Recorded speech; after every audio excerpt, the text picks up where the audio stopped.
விண்வெளி ஆய்வில் இஸ்ரோவின் இமாலய சாதனை.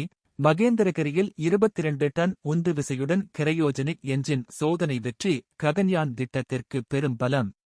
நெல்லை மாவட்டம் மகேந்திரகிரியில் உள்ள இஸ்ரோ திரவ இயக்க திட்ட வளாகத்தில் IBRC மார்ச் 10 அன்று C-20 கிரையோஜெனிக் என்ஜின் 22 டன் உந்து விசையுடன் வெற்றிகரமாக சோதிக்கப்பட்டது.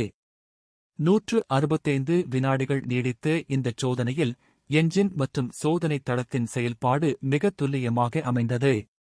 LVA-3 ராக்கெட்டின் சுமந்து செல்லும் திறனை பேலோட் கெபாசிட்டி அதிகரிப்பதற்காக மேம்படுத்தப்பட்ட C-32 நிலையை இஸ்ரோ உருவாக்கி வருகிறது. இதற்கு தேவையான 22 டன் உந்துவிசையை உறுதிப்படுத்தவே இந்த சோதனை நடத்தப்பட்டது. கடல் மட்டத்தில் என்ஜினை சோதிக்கும்போது ஏற்படும் கடுமையான அதிர்வுகள் மற்றும் வெப்பத்தை தவிர்க்க நாசில் பாதுகாப்பு அமைப்பு NPS என்ற அதிநவீன தொழில்நுட்பம் இதில் பயன்படுத்தப்பட்டது. இந்த சோதனையில் பயன்படுத்தப்பட்ட E-13 என்ஜின் இதுவரை 20 முறை வெப்ப சோதனைகளை சந்தித்து சாதனை படைத்துள்ளது.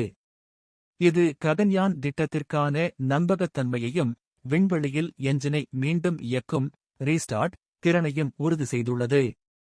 உள்நாட்டிலேயே தயாரிக்கப்பட்ட டர்போ பம்புகள் மற்றும் சென்சார்கள் இதில் சிறப்பாக செயல்பட்டன. இந்த வெற்றி இந்தியாவின் எதிர்கால விண்வெளி பயணங்களுக்கு, குறிப்பாக மனிதர்களை விண்வெளிக்கு அனுப்பும் திட்டத்திற்கு ஒரு வலிமையான அடித்தளத்தை அமைத்துள்ளது.